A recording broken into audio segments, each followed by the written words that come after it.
Well, good afternoon, everybody. I want to work out a couple of practice area problems with you. So I've posted the PDF of these problems on Teams, and you can hop on there and print off a copy and then work these out. I would encourage you for each problem to pause the video and try to work it out yourself. All right, let's load it up. Screen, and we'll begin with number one. So we've got the probability that z is between the two given values. And one of the key things that you need to be aware of is that when you see a z, that's telling you to work with the standard normal distribution. The standard normal distribution has mean 0 and standard deviation 1. I'm going to go ahead and sketch a picture of this thing just to help me get my bearings here. The standard normal is centered at 0, and I'm going out to about 1.3 and then down to about negative 0.87. And so I want this area, I'll draw the horizontal axis here too. I want the area between those. Because this area is not symmetric around 0, in other words, if it was symmetric, I'd have a 1.3 there and a negative 1.3 over here, or a negative 0.87 there and a positive 0.87 here. I don't have that. These are different numbers, not just up to sign. So this tells me I'm going to have to do the subtraction thing. And I like to subtract left tail, so I'm going to take to the left of 1.3. That's too much area. Then I subtract to the left of minus 0.87. So let's break this up as a double tail here, or as a subtraction. So we'll say z is less than or equal to 1.3 minus the probability that z is less than or equal to negative 0.87. At this point, we open our handy-dandy little app, and we go to the normal distribution, the standard normal distribution. I'll do the 1.3 first. I do want to make sure I'm doing less than, so I switch to the left tails, that's less than, and I type in 1.3 for my horizontal axis cutoff. I get out 0.9032, so I hop over here and I write that down. This first area is 0.9032. Subtract, I'm going to do less than the negative 0.87, so over here I'm going to punch in minus 0.87, 87, and I hit that and I get 0.19215. So you could probably drop some decimals. I usually write them all down, because I have them.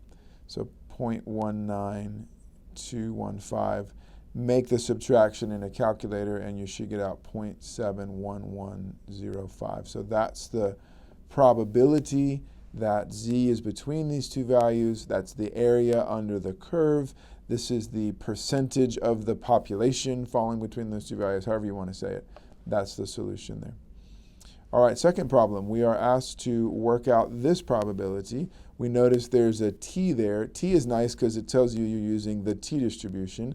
The little subscript 10 says that the degrees of freedom are 10.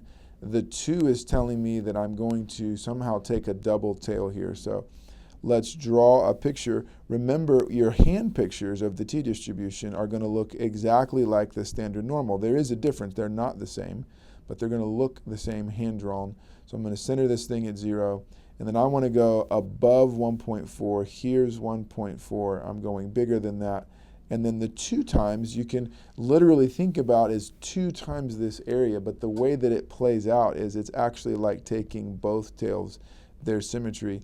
It's like taking the area above 1.4 and less than minus 1.4. This is the same thing as just doubling. You could double just this tail, you could double just this tail, or you can add both of those together. The point is the app will do this for us directly, so let's hop over there and do that. So I'm going to go to the t-distribution app. You begin by entering your degrees of freedom, which is 10. I'm going to click on the 2 times x greater than little x there. The app has x's built in, but we know this is really a t-distribution. I punch in my horizontal value, which is 1.4. I make sure that I'm going to the right, which I am. I hit enter, and I get that 2-tail picture as expected of 0.19176. And since the app worked hard to give me 5 decimals, I guess I'll write them all down. So 0.19176. All right, on part C, we want to work out this probability, the probability that x is greater than 20. And the question you need to be asking is, what kind of density function is x following here. And we're told x follows a normal distribution. This capital N means normal distribution.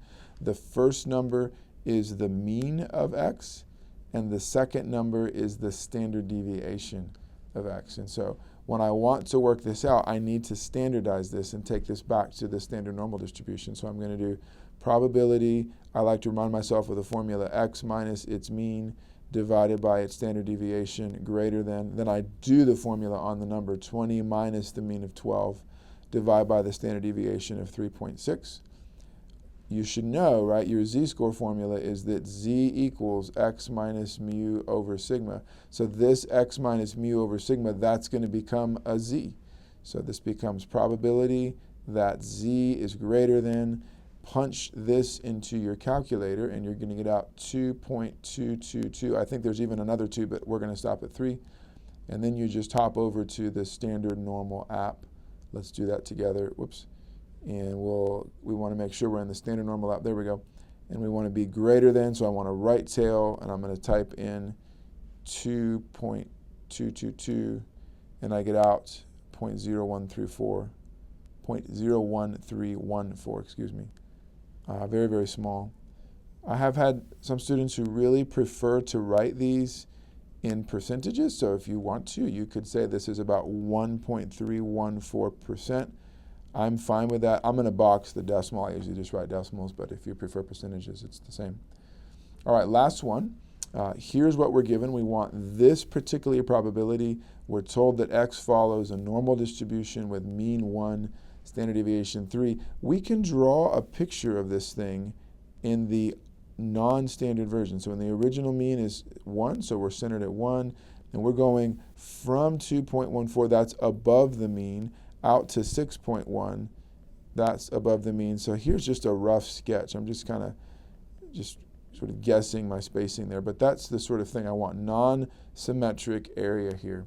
So I'm going to standardize this thing immediately and write this as probability 2.4 subtract the mean of 1 divide by 3 less than x minus its mean over its standard deviation less than 6.1 minus 1 over 3. This is the standardizing process. Then I write this as probability of, when you work out this in your calculator, you're going to get about 0.46 repeating. We'll just do 667. This, we know, becomes standard normal. This becomes z. And then when you work out this part, you're going to get what? About 5.1 divided by 3. You're going to get about 1.7. And so now we're back, like the first problem that we did, we're back on the standard normal curve, and I want to find the area between these two things. While it's a different curve, let's go ahead and sketch that so that we can see that different curve here. We're now centered at 0, and now I'm at a little bit above. Here's my 0.46, and here's 1.7. Different areas, different looking areas, but the value of the area is going to be the same. Let's actually add that here. These are going to be the same areas. And so I'm going to use our trick to do left tail minus left tail. So I do probability that z is less than 1.7 minus probability that z is less than 0.4667.